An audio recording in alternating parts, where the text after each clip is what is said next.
Buenos días, bienvenidas a esta nueva edición del Congreso Nodos del Conocimiento. Soy la profesora Tasia Aránguez, profesora del Departamento de Filosofía del Derecho de la Universidad de Granada, y voy a exponer este trabajo acerca de la originalidad del pensamiento de Simone de Beauvoir dentro de la filosofía existencialista y de la fenomenología.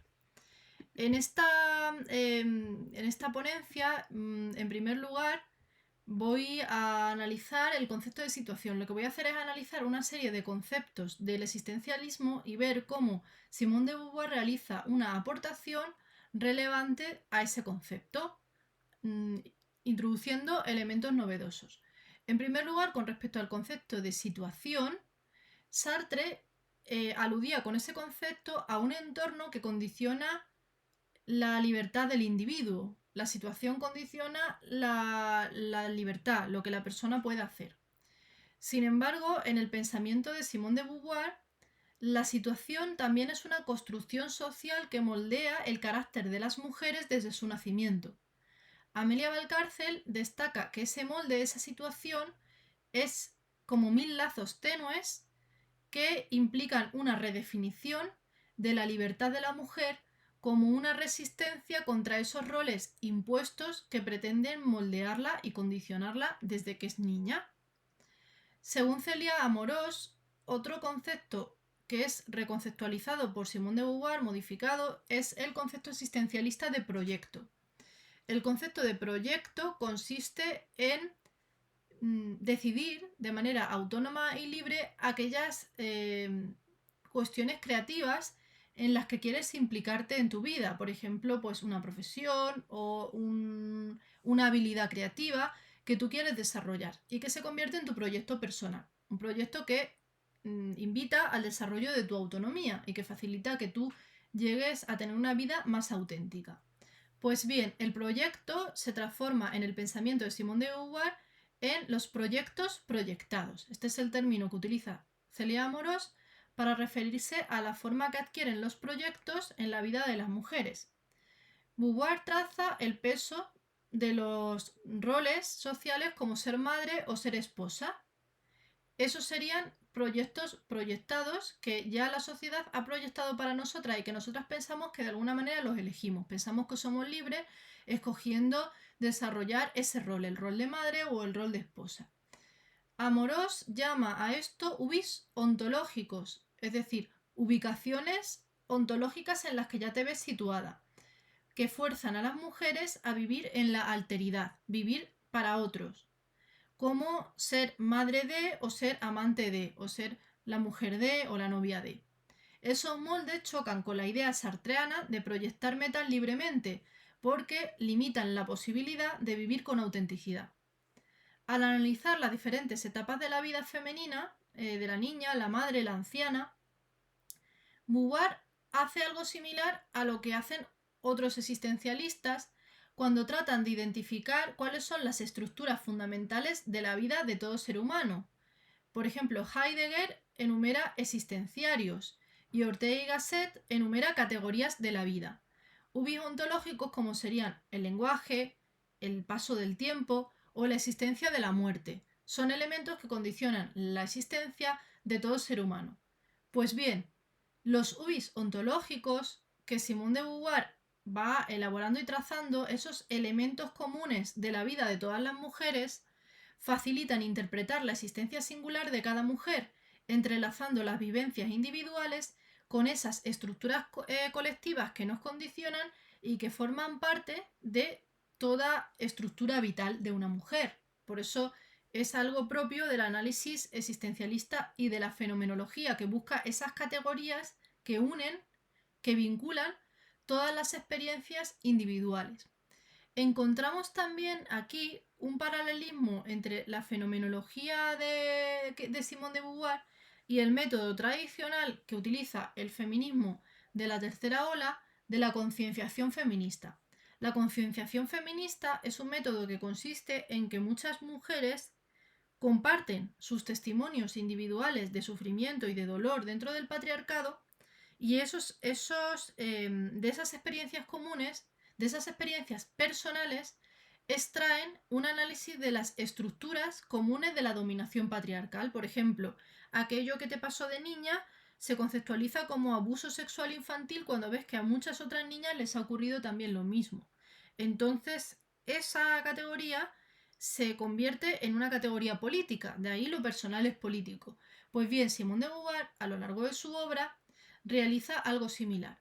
Toma un crisol de diferentes testimonios de mujeres en circunstancias muy distintas, mujeres de distintos que han escrito autobiografías, que han sido esposas de artistas, o mujeres que han sido artistas ellas mismas, o mujeres que se han dedicado a distintas cuestiones.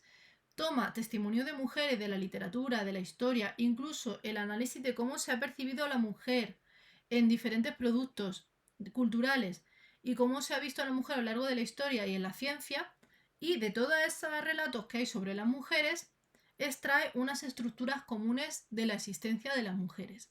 Vemos aquí como el método feminista, que luego se llamará concienciación feminista en los años 70 y 80, en esos grupos de mujeres que van a extraer ese lema de lo personal es político para hablar de sus experiencias y desarrollarán, por ejemplo, palabras como patriarcado, pues lo vemos aquí de manera embrionaria en el pensamiento de Simone de Beauvoir, donde ella ya analiza los testimonios y de ellos extrae estructuras comunes que vehiculan la vida de todas las mujeres, y esto lo hace en analogía a la manera en que siempre trabaja y opera el método fenomenológico y existencialista en la filosofía.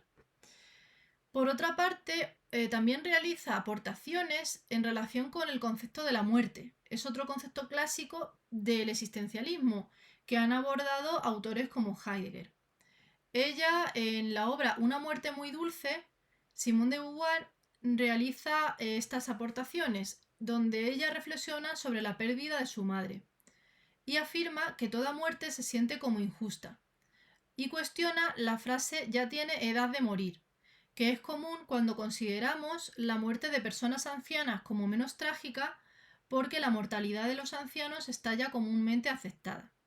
Sin embargo, la filósofa señala que los ancianos no ven su propia muerte como bienvenida, y añade que no se muere de haber nacido, ni de haber vivido, ni de vejez, se muere de algo, comparando su sinsentido como un motor que se detiene abruptamente.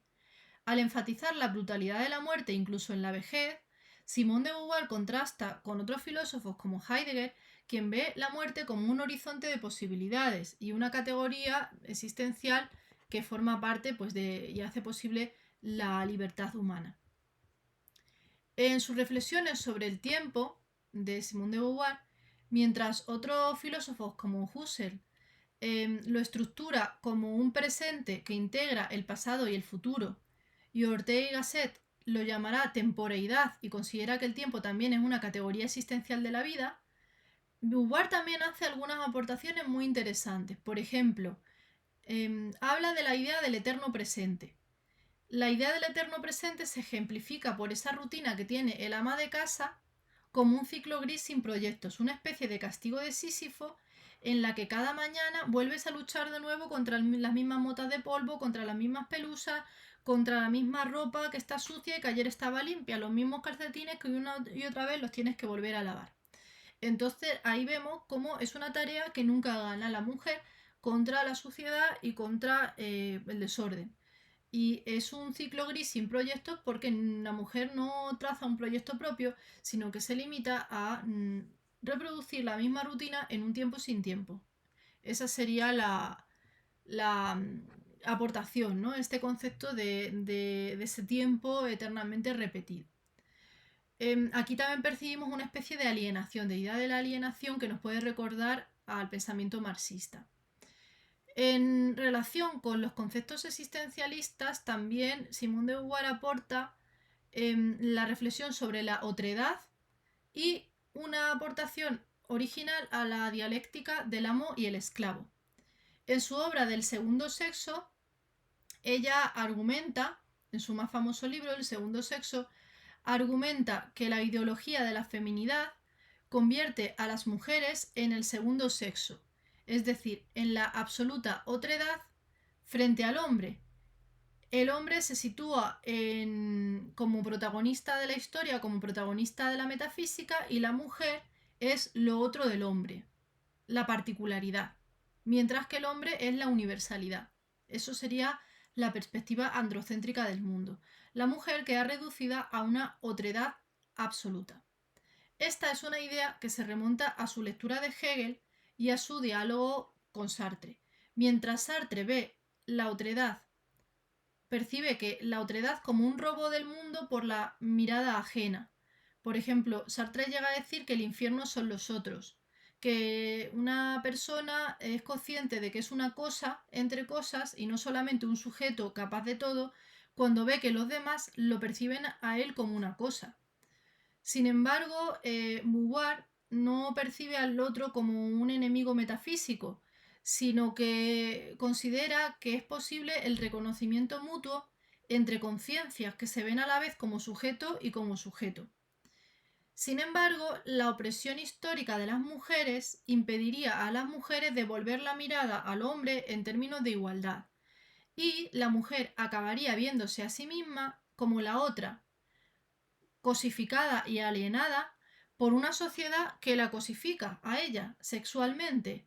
Las mujeres son excluidas de la reciprocidad metafísica frente a la soberanía masculina. El hombre se percibe como la unidad y la mujer como la otredad. Es excluida y reducida al otro.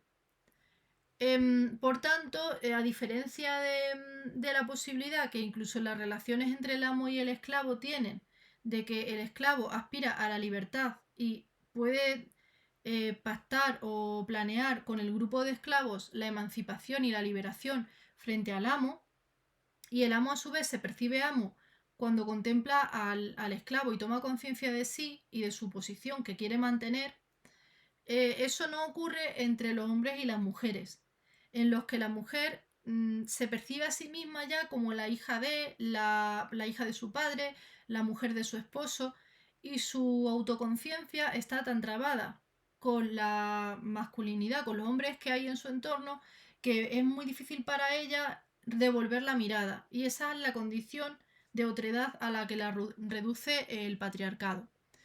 Otro aspecto existencialista de su pensamiento es el método que emplea para analizar la situación de las mujeres. Este método es el método progresivo-regresivo, que fue teorizado por Sartre en su crítica de la razón dialéctica, pero encuentra su cúspide de desarrollo en el segundo sexo. Lo que pretende Simone de Beauvoir al emplear este método es no caer ni en que el análisis de la experiencia femenina sea subjetivo, pero tampoco caer en el positivismo científico, en analizar a las mujeres desde la ciencia como un objeto extraño, desde una perspectiva completamente externa. Quiere entonces combinar o situarse a medio camino entre la subjetividad y ese positivismo científico para eludir los defectos y las limitaciones de ambos métodos.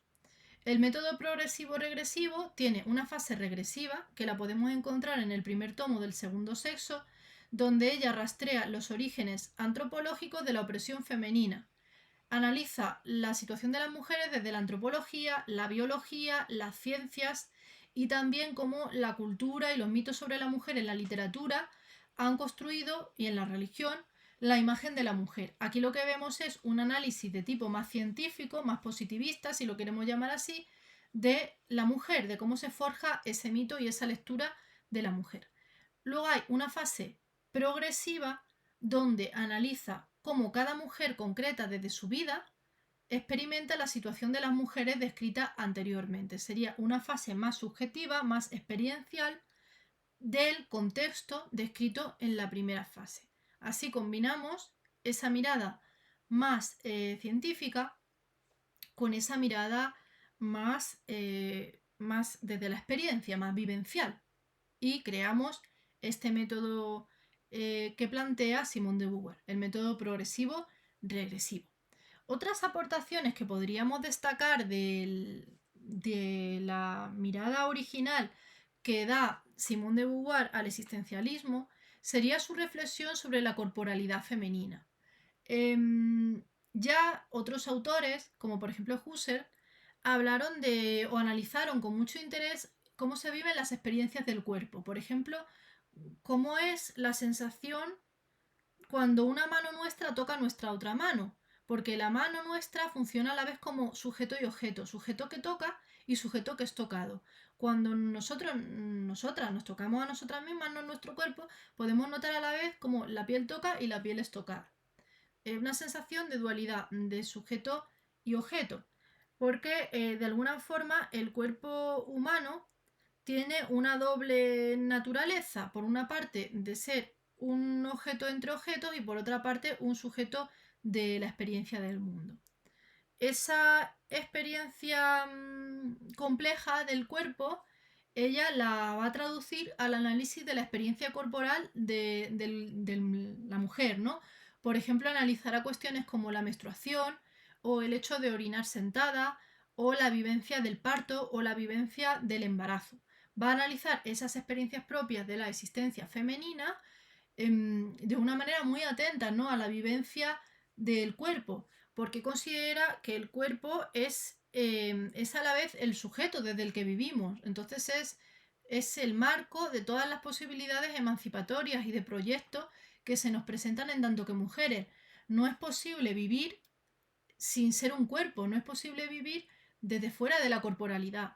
De modo que cualquier aspiración que como mujeres o como hombres tengamos a la libertad y a la plenitud y a desarrollar proyectos, siempre va a ser dentro de esas posibilidades que el cuerpo nos ofrece, posibilidades hedonistas y de gozo, y también limitaciones y dolor que el cuerpo pueda suponer. Esta atención que presta Simone de Beauvoir al cuerpo, y no solamente visto de una manera como hacen las ciencias externa como un objeto, sino también desde la perspectiva de la experiencia, de la vivencia, es algo típico de la filosofía existencialista y fenomenológica que en Simone de Beauvoir alcanza gran originalidad y brillantez a través de sus análisis de la experiencia femenina en el segundo sexo.